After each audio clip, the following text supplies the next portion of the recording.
don't list your home before doing this first. Most people think that just because they can actually, or because they own a home right now and have a mortgage and qualified for it, they think that they can automatically be approved for the next loan when they're ready to move up. So I'm here with Paige Zecker, the home loan lady, today. We were talking the other day and she was going over a few instances where they owned a home but couldn't get qualified. So Paige, can you tell me once again why this may happen? Sure. There's a couple different reasons. Two instances where they were actually clients of mine when I was still a real estate agent. They ended up being clients that I helped find rentals.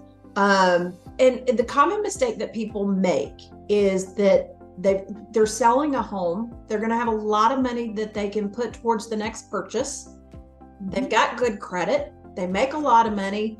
On paper, it makes sense that why go get pre-approved for a home because you've got the makings of a perfect buyer there. In the instance that for the client that I had, it was actually one of my listings, a rental listing. He was self-employed. When they purchased the home that they just sold, he was a W-2 income earner and had started his own business and had been self-employed less than 2 years. So while he was making great money, they had near perfect credit. They had a whole lot of money to put down.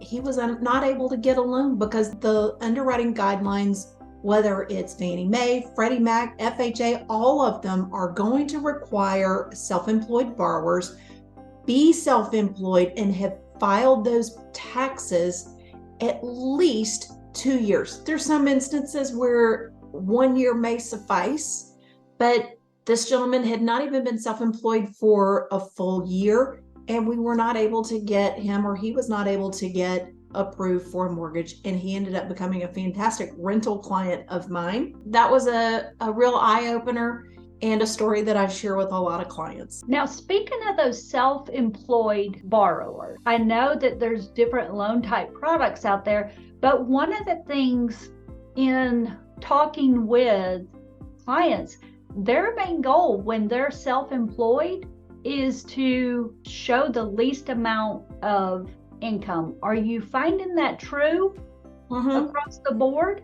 Yes. Well, one of the benefits of being a business owner or being self-employed is that you're able to write off a lot of your expenses. So if you've got a great CPA, their goal is to get your taxable income as low as possible. And that's one of the benefits of being self-employed. Well, your CPA's goal is different than mine as a mortgage originator.